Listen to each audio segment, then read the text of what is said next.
Happy Sunday, it's Kaylin and I'm here to do a video on a sleep routine. I hope that you're having a great day, a peaceful day, and enjoying the sun and weather wherever you are in the world.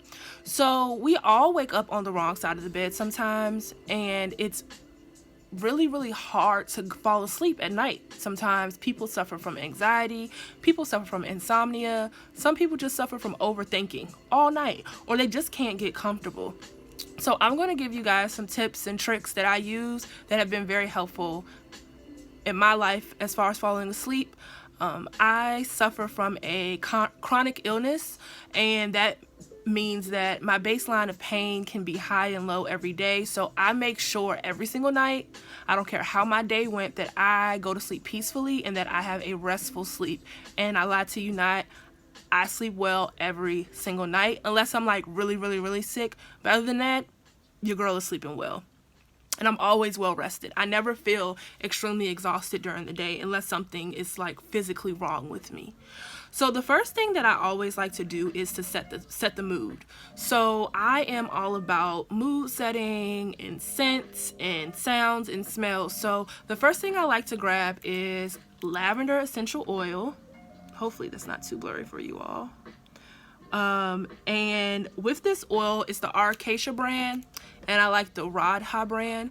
I put a couple of drops of oil in my diffuser. You can get this off of Amazon for the low. Don't feel like you need a fancy diffuser if that's not in your price point. I always buy mine off of Amazon, and I have a whole bunch of these. I've given a whole bunch of these to friends and family, and they work perfectly fine. I've had mine for years. I put a couple of drops in here, and I don't know if this makes me bougie, but I put bottled water in my diffuser. Sometimes I'll use alkaline water if I have it on deck, and I'll pour that in there, and then I'll put 4 drops of lavender or more, and I'll just have that to start diffusing. While that's diffusing, I always turn to a tea that's going to allow my body to relax.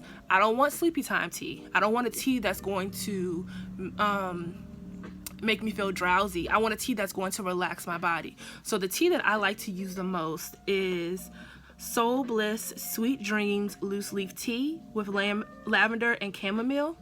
You can buy this online. Her Instagram is @LoveSoulBliss. I've been using this tea for quite some time. She used to have a lavender tea that we used to drink when she first started her business, and now she switched over to this type of tea.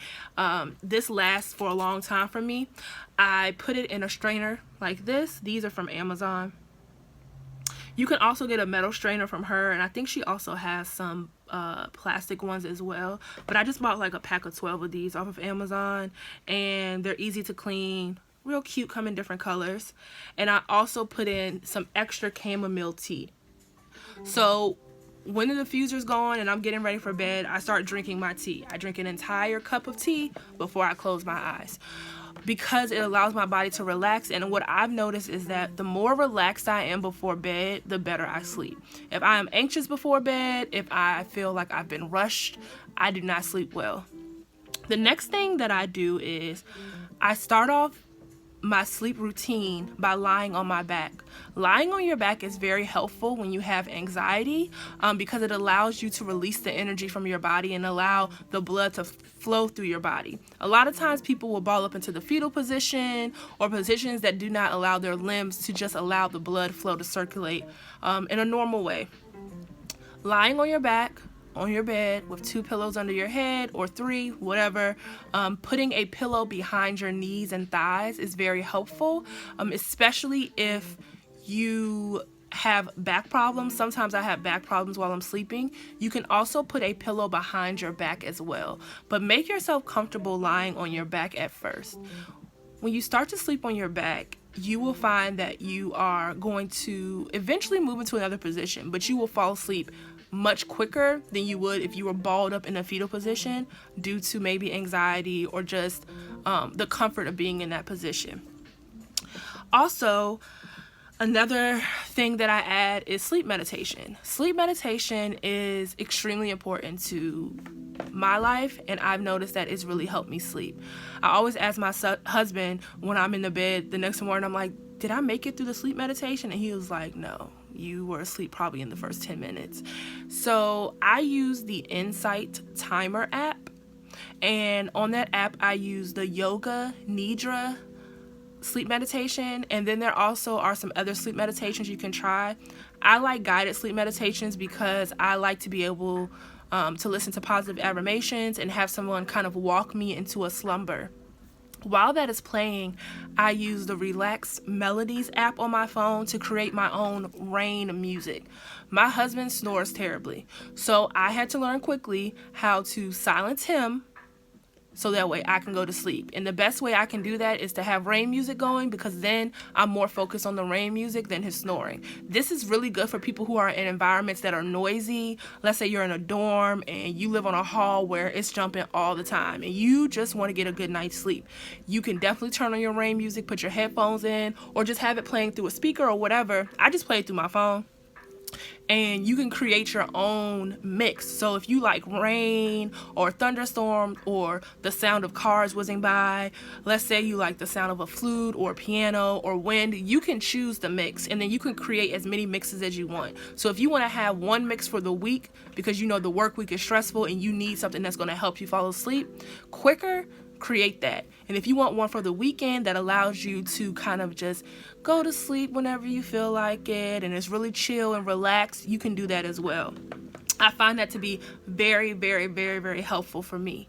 Another thing that has been helpful for me is saying positive sleep affirmations. Now, a lot of people are like on the fence about affirmations sometimes. They think they can be very like hippy dippy or whatever, but they work. When I go to bed, no matter what I've experienced during the day, I always say that I'm going to have a restful sleep. I'm going to have a pain-free sleep.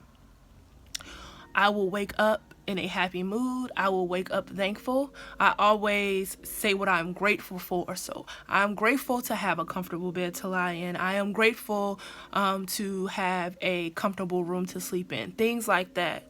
I also make sure that I sleep on sheets that are comfortable. For me, satin sheets have become the most comfortable because I've noticed that body temperature is important when you're sleeping. If you're too hot or too cold, you're not going to sleep well. So satin sheets allow me to keep my body cool, but not too cool. And I also make sure that I sleep with blankets similar to hospital blankets to have some type of breathing in them. A lot of times blankets can kind of trap heat, and then you're sweating and you're uncomfortable and you're constantly tossing and turning. So try to find a blanket that can keep you warm but will not overheat your body.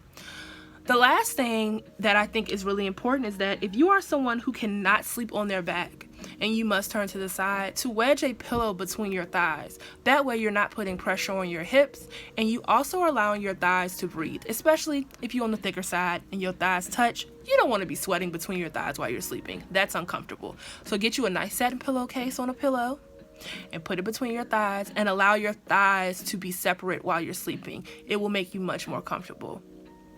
The last thing that I always like to do before I go to bed is kind of silence your environment.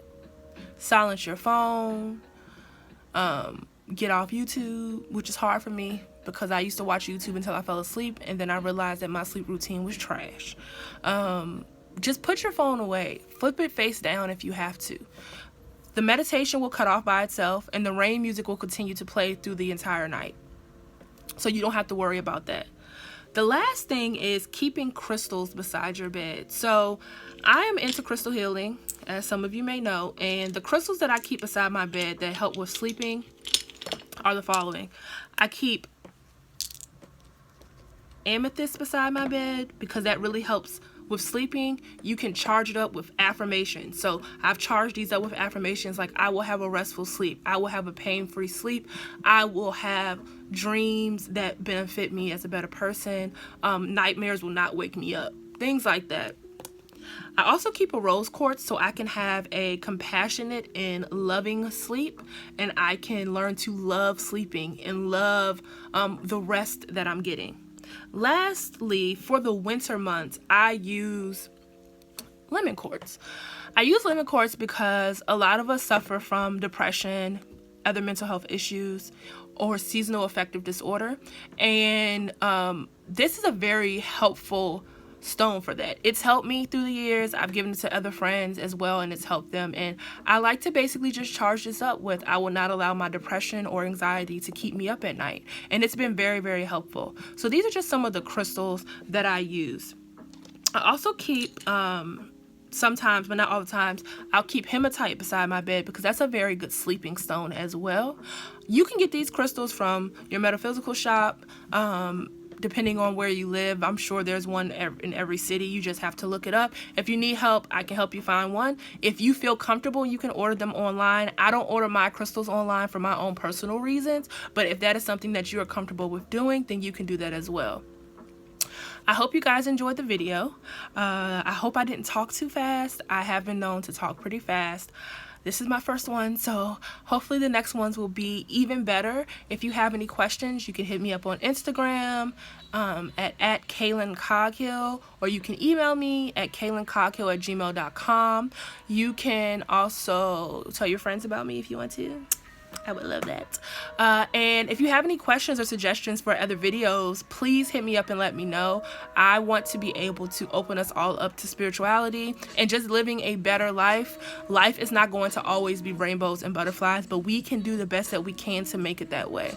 So you continue to be a light and continue to shine, because I am just a reflection of your light.